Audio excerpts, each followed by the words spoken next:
First, the Republican nominee for president assured us that the fundamentals of the economy were strong. Upon seeing coffee fly out of everyone's noses at that assertion, he changed his mind. Then the suggestion was to fire the chairman of the SEC. Informed that a president isn't allowed to fire the chairman of the SEC, the candidate changed his mind again. The next idea, a blue ribbon commission to study the problem. Thud. Next idea, come out against the bailout of AIG. Then when AIG was bailed out, change. Now it's time to be in favor of the AIG bailout.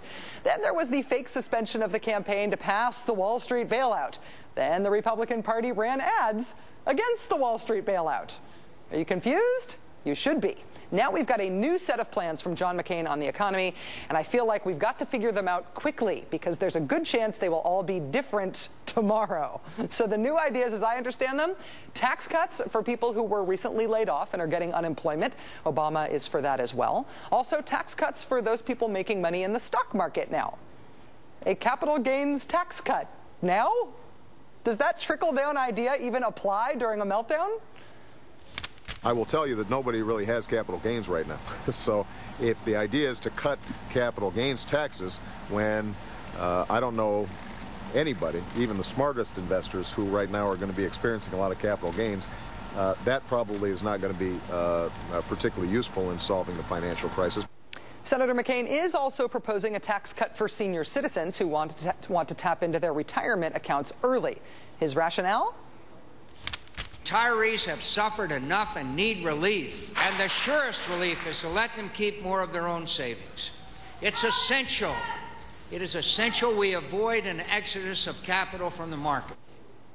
Now, I know I'm not a Nobel Prize-winning economist like Paul Krugman or anything, but if you remove the tax penalty for people taking their money out of their retirement accounts, doesn't that encourage them to take their money out of their retirement accounts, which is taking capital out of the market? McCain also doubled down today on his push for the government to buy up bad mortgages, that oft-altered whiz-bang previously iterated idea he surprise iterated at the last debate. So let's see. There's something in there for senior citizens, for people struggling with their house payments, for the investor class, for people who are recently laid off. Is there a plan in this plan? Is this the economic plan of a guy who is trying to patch together a deeply wounded economy? Or is this the plan of a guy who's trying to patch together a whole lot of votes? Here to try to talk me down is syndicated columnist David Sirota. David, it's nice to see you. Thanks for coming. Thanks for having me. You are much more of a populist, a policy guy, than you are a partisan. I know that McCain is trying to sound more populist when he talks about the economy now. Is any of it resonating for you? I don't think so. I mean, I think you look at his plans, and they're not really populist. I mean, if there's any ideology here, it's let's go back to the Ronald Reagan old conservative playbook of packaging tax policies, most of which are bad for regular people and which favor the wealthy, as sort of a populist plan that's good for everybody. I mean, you look at the capital gains tax cut. Now, beyond the fact that nobody has made many capital gains right now, those who typically do, I mean, 2/3 of capital gains taxes are paid by people making over $1 million a year.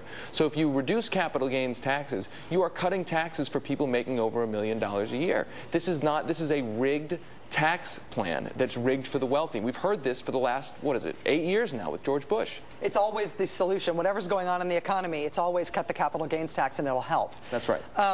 The plan also that McCain is putting forward, or at least the pastiche of policies McCain is putting out, also includes a pitch for seniors, lowering taxes for people who want to tap into their retirement accounts early. The thing that I caught as somebody who is, I think, sort of a generalist on economic issues is that he's immediately then asserting that he wants to keep capital in the markets while obviously encouraging people to take capital out of the markets. Is this a political move to sound like he's doing something good for seniors, or is there logic here? It's a total political move, and I think you've nailed it. You can't argue that we can't take capital out of the market and then create essentially a tax incentive to take capital out of the market. Right. And the other thing is that he says that, you know, I'm going to allow people to keep their money in their IRAs and in their stock portfolios after they turn 70 and a half.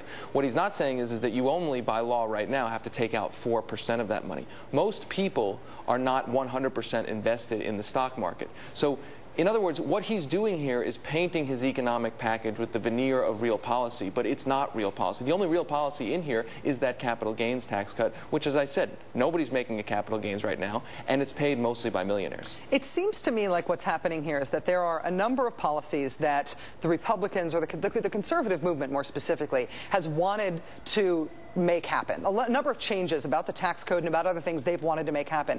And what McCain has now come up with on his campaign is a way to put forward that pre-existing agenda that's been around for a long time and just say that it will help the crisis. That's exactly right, and I don't think we should be surprised with this. This is what the Wall Street bailout was about. They used the crisis to pass a bill that was aimed at giving away $700 billion of taxpayer money, no strings attached, to Wall Street. Now they're trotting out their old tax ideas as the panacea for a very new crisis. This is the conservative playbook. David Sirota, syndicated columnist, it's nice to have you here in studio. Thanks for coming in. Thanks for having me.